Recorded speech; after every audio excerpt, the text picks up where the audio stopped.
Urushlar, yahudlarning bombardimonlari sababli G'azzodagi ochlik eng yuqori saviyaga chiqqan edi.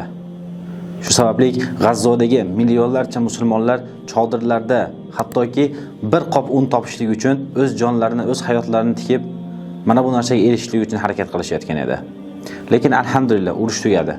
Lekin u yerdagi qiyinchilik, u yerdagi og'ir hayot va ochlik haligacha davom etyapti. Chunki bosqinchi yahudlar G'azzo sektorida, ya'ni qamalda qolgan G'azzoga yordamlarni juda ham qiyin shaklda kirgizyapti. Va kirib kelayotgan yordamlar u yerdagi millionlarcha musulmonlarga barchasini ta'minlashga yetmaydi. Shu sababli haligacha G'azzoda og'ir hayot va qiyin hayot davom etyapti. Lekin shunga qaramasdan G'azzodagi musulmon qardoshlariga, birodarlariga befarq bo'lmagan minglarcha aka-uka opa-singillarimiz ehsonlarda davom etishyapti.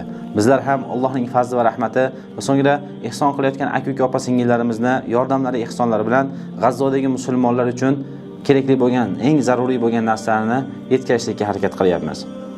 Va albatta ulardan eng asosiysi musulmonlarni qorni to'yg'azishlik.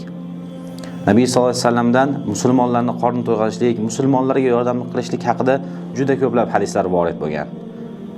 Shu amalga ko'ra bizlar ham G'azzodagi minglarcha musulmonlar uchun imkon qadar yordamlarni ulashtirdik. Va bugun ham ko'rib turganlar ushbu videoda G'azzo sektorida chodirlarda og'ir yashayotgan musulmonlar uchun issiq taomlar tayyorlab, ularni ozgina bo'lsa ham, balki bir necha, balki 100 kishi, balki 300 kishiga yetarli darajada taomlar tayyorlab ularga ulashtirdik. Endi albatta u yerda aytib o'tgandek minglarcha musulmonlar bor, ochlikdan qiynalayotgan.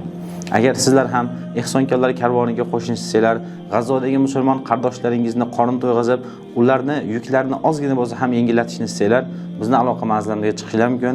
Bizlar ham imkon qadar tezkor shaklda G'azzodagi musulmon birodarlarimiz uchun, u yerda qiynalayotgan musulmonlar uchun yoki otasidan, onasidan ayrilgan yetim bolalar uchun ehsonlarni, zakotlarni ulashtirishda davom etamiz. Alloh taolo ehson qilayotgan aka-uka opa-singillarimizdan rozi bo'lsin. Alloh taolo G'azzodagi musulmon qardoshlarimizga ofiyat, nusrat bersin.